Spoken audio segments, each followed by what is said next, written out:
শুরু। হরে কৃষ্ণ। সুপ্রিয় গৌর ভক্তবৃন্দ, কেমন আছেন আপনারা?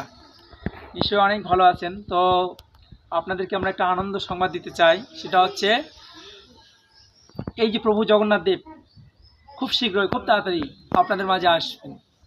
তাই প্রভু জগন্নাথকে বরণ করার জন্য আপনারা রেডি থাকবেন।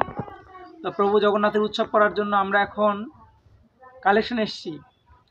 তো আপনারা এই প্রভু জগন্নাথের জন্য আমাদেরকে দান করবেন, আর সেই দান যেটা আমরা গ্রহণ করছি এটা দিয়ে প্রভু জগন্নাথের উৎসব হবে। তো আগামী 27শে জুন 2025 খ্রিস্টাব্দ রোজ শুক্রবার এবং 12ই আষাঢ় 1432 বাংলা। তো এই জগন্নাথ দেবের উৎসব, জগন্নাথ দেবের উৎসব। তো আপনারা ওই দিন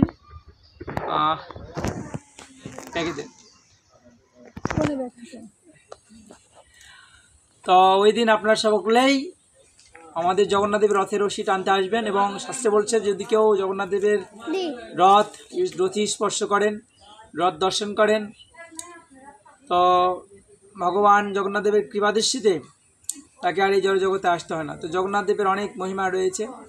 ইন্দ্রদম্য রাজা তিনি এই রথের প্রথম সূচনা করেন।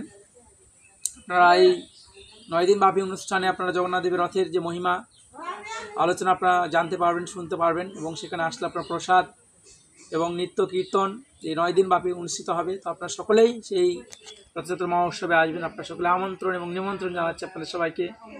রথযাত্রা উৎসব আমাদের আনন্দের উৎসব, প্রেরণা উৎসব। তো প্রভু জগন্নাথ তিনি এত কৃপালু যে স্বয়ং তার ভক্তবৃন্দকে দর্শন দেওয়ার জন্য অন্য কোনো বিগ্রহ আসেন না। শুধু প্রভু জগন্নাথ দেব তিনি তার ভক্তদেরকে দর্শন করবার জন্য, দর্শন দেওয়ার জন্য তিনি রাজপথে আসেন।